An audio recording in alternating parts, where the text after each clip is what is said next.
Hello दोस्तों, welcome back to my channel. तो आज के इस वीडियो में हम डिस्कस करने वाले हैं what is a computer. Computer क्या है, हमारा लाइफ में इसकी क्या भूमिका है, और सबसे मेन चीज़ कि कंप्यूटर के बारे में इंफॉर्मेशन आपको होना बहुत ज़्यादा जरूरी हो जाता है। तो चलिए बिना किसी भी देरी के हम इस वीडियो को स्टार्ट करते हैं और आपको अवेयर कराते हैं कंप्यूटर के बेसिक इंफॉर्मेशन से।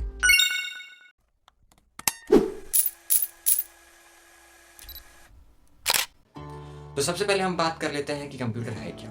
देखिए, कंप्यूटर हमारा एक इलेक्ट्रॉनिक डिवाइस है जो कि प्रोग्राम के बेसिस पे आधार पर काम करता है। यानी कि अगर एक सॉफ्टवेयर इंजीनियर ने जो सॉफ्टवेयर कंप्यूटर पे डाला हुआ है, उसी के इंस्ट्रक्शंस के आधार पर वो दिया गया इनपुट प्रोसेस करेगा और उसी के हिसाब से फिर वो आउटपुट देगा। यानी कि सबसे पहली बात, ये सॉफ्टवेयर हमारा उस इंजीनियर है जो कि जिसने सॉफ्टवेयर बनाया है, प्लस जो हमारा प्रोग्राम रन हो रहा है कंप्यूटर में। इन दोनों के बेसिस से आधार पे सबसे मेन चीज़ हो जाता है हमारा बाइनरी नंबर।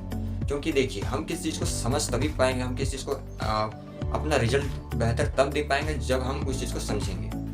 तो कंप्यूटर में भी यही चीज़ लागू होता है। कंप्यूटर जब किसी भी चीज़ को अच्छे से नहीं समझता तो हमारा एरर पे एरर देने लगता है और हमारा दिमाग खराब होने लगता है, जो कि हमारे लिए ये चीज़ समझना एक ज़रूरी थिंग हो जाता है। तो आपको अगर ना पता हो तो मैं आपको बता दूँ। देखिए, कंप्यूटर हाई लेवल लैंग्वेज को ना समझकर कंपाइलर के थ्रू कंपाइल करके जो उसे मशीन लैंग्वेज में कन्वर्ट करता है, वो हमारा होता है low level language.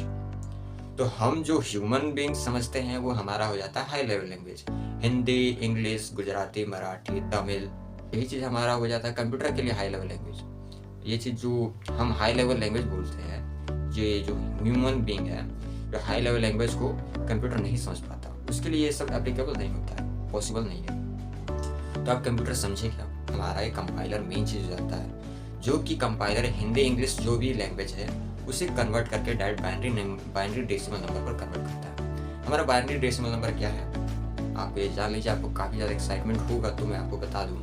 Binary number हमारा ये हो जाता है 0 और 1। यही दो नंबर है जिसके बेसिस पर सब कुछ समझता है हमारा कंप्यूटर। तो अब 0 बाइनरी डेसिमल नंबर कैसे वर्क करता है, तो सीधी सी बात है, हमारे जो हाई लेवल लैंग्वेज कंप्यूटर पर इनपुट डालते हैं वो कंपाइलर के थ्रू कन्वर्ट होता है लो लेवल लैंग्वेज में।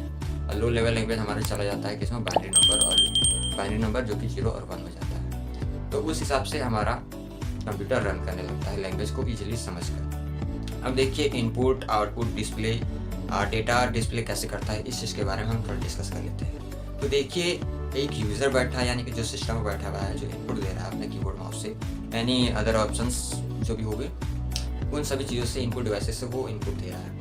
अब ये कंप्यूटर काम कैसे करेगा, तो सबसे पहली बात, कंप्यूटर पहले लैंग्वेज सेलेक्ट करता है, मतलब हाई लेवल लैंग्वेज को लो लेवल लैंग्वेज, जैसे अभी मैंने आपको बताया कि हाई लेवल लैंग्वेज को लो लेवल लैंग्वेज में कन्वर्ट करता है। उसके बाद उसी को कन्वर्ट करने के बाद फिर वो डेटा को एनालाइज करता है। फिर जो कर बनाया गया सॉफ्टवेयर इंजीनियर के द्वारा, जो हमारे कंप्यूटर में पूरी इंस्ट्रक्शंस डाले गए हैं सॉफ्टवेयर, उसके कंट्रोल में, यानी कि उसके अंडर, उन सभी इंस्ट्रक्शंस के अंडर पे हमारे यूजर के द्वारा इनपुट दिया गया है, वो उसके अंदर काम करता है। यानी कि समझ में आ रहा है कि कैसे बाहर की चीज़ें काम होती है। उसके बाद उस डेटा को रीड करता है, फिर डेटा को आउटपुट देता है, जिससे हम कहते हैं रिजल्ट, यानी कि हमारा आउटपुट निकल के आ जाता है। इन सभी चीज़ को आप बेशक प्रोग्रामिंग, अगर आप प्रोग्रामिंग का स्टूडेंट है तो इन सब चीज़ को आप और अच्छे तरीके से समझ पा रहे होंगे। आप अगर कोडिंग करते हैं, जैसे सी प्रोग्रामिंग लैंग्वेज हो गया, और भी जावा स्क्रिप्ट, पाइथन, इन सभी लैंग्वेजेस में आप अच्छे से समझ सकते हैं कि एरर कैसे होता है, एरर क्या होता है। एरर खुद में एक टॉपिक है। कंप्यूटर का डेवलपर है जिसने डेवलप किया कंप्यूटर को, उनका नाम था चार्ल्स बेबेज। जी हाँ, चार्ल्स बेबेज एक ऐसे इंजीनियर थे जिन्होंने कंप्यूटर को डेवलप किया। फिर उनके द्वारा बताया जाता है कि उन्होंने जो सबसे पहले कंप्यूटर बनाया था जिसका नाम था एनालिटिकल इंजन। और उनके द्वारा ये भी कहा जाता है कि उन्होंने जो सबसे पहले मेमोरी बनाया था वो कैच कार्ड मेमोरी था, जो सिर्फ डेटा को रीड कर पाता था। रैंडम एक्सेस मेमोरी, यानी कि रैम है, रोम है, और बाकी एक्सटर्नल मेमोरी भी कंप्यूटर में लगा सकते हैं। तो हमारे लिए और भी कई चीज़ें आसान हो चुकी है अब इस मॉडर्न लाइफ में, और उम्मीद है फर्दर फ्यूचर में और भी काफ़ी ज़्यादा ईजी हो पाएगा। तो आई होप इस वीडियो को आप एंड तक देखे होंगे, आपको ये वीडियो समझ आया होगा, क्योंकि आज से लेकर अब रेगुलर आपका वीडियो जाएगा।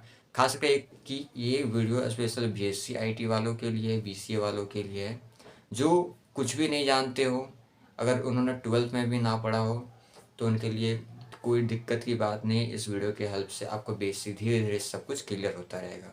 तो बेस्ट ऑफ लक।